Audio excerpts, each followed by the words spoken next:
اعوذ باللہ من الشیطان الرجیم بسم اللہ الرحمن الرحیم السلام علیکم ورحمۃ اللہ وبرکاتہ۔ محترم ناظرین، اللہ تعالیٰ نے اس انسان کو جو مختصر سی زندگی دی ہے، آخرت کے مقابلے میں یہ زندگی بہت مختصر ہے۔ یعنی فرمایا جو آخرت کی زندگی ہے جس کا کوئی پتہ نہیں ہے، کروڑوں سال، اربع سال کی زندگی ہے، اور اس زندگی کا دار و مدار اللہ تعالیٰ نے انسان کی اس زندگی کے اوپر رکھا ہے۔ یہ جو ہمارے 60 سال 70 سال حد سے 100 سال زندگی ہے، اس زندگی کے یعنی اس زندگی کے جو اعمال ہوں گے اسی پر فیصلہ ہوگا کہ ہماری آنے والی زندگی ہمارے لیے کامیابی لاتی ہے، کامیابی ہوتی ہے یا ناکام ہوتی ہے۔ فرمایا یہ اتنی اہم ترین زندگی ہے اللہ تعالیٰ نے جو دی ہے ہمیں، اور بہت مختصر سی زندگی ہے۔ ہر انسان چاہتا ہے کہ میں اس زندگی میں بھی کامیاب ہو جاؤں، اور اس کے لیے کوشش کرتا ہے، بھاگ دوڑ کرتا ہے۔ مومن کی بھی یہ فکر ہونی چاہیے کہ میں اس دنیا میں بھی میری جو زندگی ہے کامیابی سے گزر جائے، اور جو آنے والی زندگی ہے ہمیشہ ہمیشہ کی زندگی ہے، اللہ تعالیٰ مجھے اس زندگی میں کامیاب کرے۔ تو اس کے لیے محترم ناظرین، جس طرح ہم اس دنیا کو یعنی کہ بنانے کے لیے یا اس دنیا میں زندگی کو بنانے کے لیے ہم کوشش کرتے ہیں، محنت کرتے ہیں، بھاگ دوڑ کرتے ہیں، اسی طرح سے آخرت کی زندگی میں اگر ہم کامیاب ہونا چاہتے ہیں تو ہمیں بھاگ دوڑ کرنی ہے، کوشش کرنی ہے، محنت کرنی ہے۔ وہ کیا محنت ہے؟ وہ محنت یہ ہے کہ ہم اللہ کے احکامات کو حضور نبی کریم صلی اللہ علیہ وسلم کے طریقوں کے مطابق زندگی گزاریں۔ حضور نبی کریم صلی اللہ علیہ وسلم کے طریقے کے مطابق ہمارا ایک ایک لمحہ گزر جائے۔ ہمارا چلنا، ہمارا کھانا پینا، ہمارا اٹھنا بیٹھنا جو سنت کے مطابق ہوگا، اللہ کے احکامات کے مطابق ہوگا، ہمارے کردار اخلاق اچھے ہوں گے، تو انشاءاللہ اللہ تعالیٰ یہ دنیا بھی ہماری زندگی بنائیں گے، اور آنے والی جو زندگی ہے ہمیشہ کی زندگی اللہ اس میں قائم کریں گے۔ اور اس دنیا کے اندر جو ہم اعمال کرتے ہیں، جس طرح عرض کیا گیا، سارے اعمال میں سب سے جو بہترین عمل اور اہم ترین عمل ہے وہ ہے نماز۔ فرمایا آخرت میں سب سے پہلے نماز کا حساب کتاب لیا جائے گا، اور اگر وہ صحیح نکل آئی تو اب باقی معاملات بھی انشاءاللہ صحیح ہوں گے۔ تو فرمایا جس کی نماز پوری نہیں ہوئی اس کے باقی معاملات بھی خطرے میں پڑ سکتے ہیں۔ اس لیے ایک مومن کو فکر کرنی چاہیے اپنے ایک لمحے کی، اور خاص طور پر نماز کی اہمیت کے بارے میں، اس کی فضیلت کے بارے میں حضور نبی کریم صلی اللہ علیہ وسلم کی بے شمار احادیث ہیں۔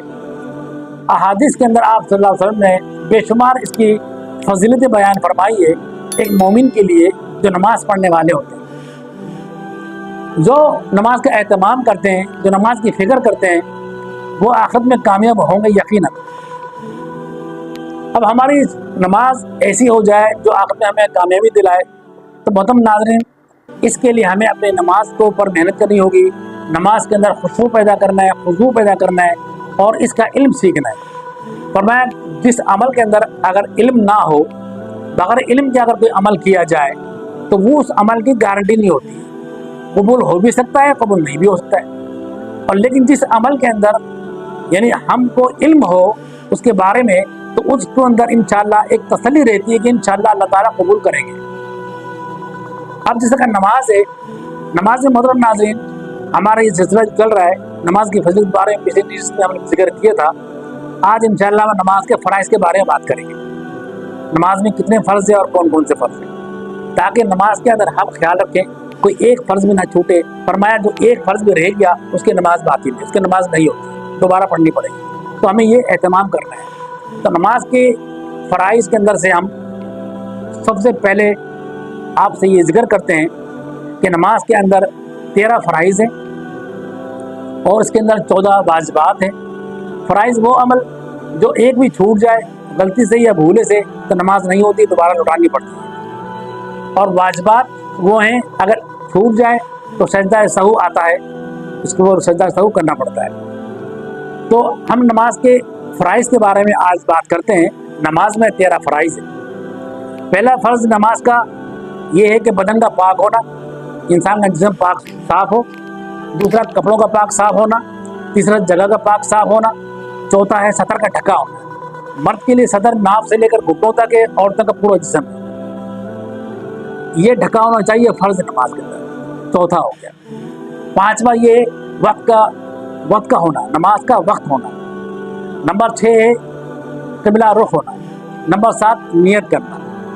محترم ناظرین، یہ 7 فرض یہ نماز شروع ہونے سے پہلے کے ہیں، جس کو شرائط نماز بھی کہا جاتا ہے، اور جو 6 فرض اندر کے ہیں اس میں سے پہلا فرض تکبیر تحریمہ کہنا، دوسرا قیام، تیسرا قرات، چوتھا رکوع، پانچواں سجدہ، چھٹا آخری قاعدے میں بیٹھنا، ساتواں سلام کے ساتھ نماز کا اختتام کرنا۔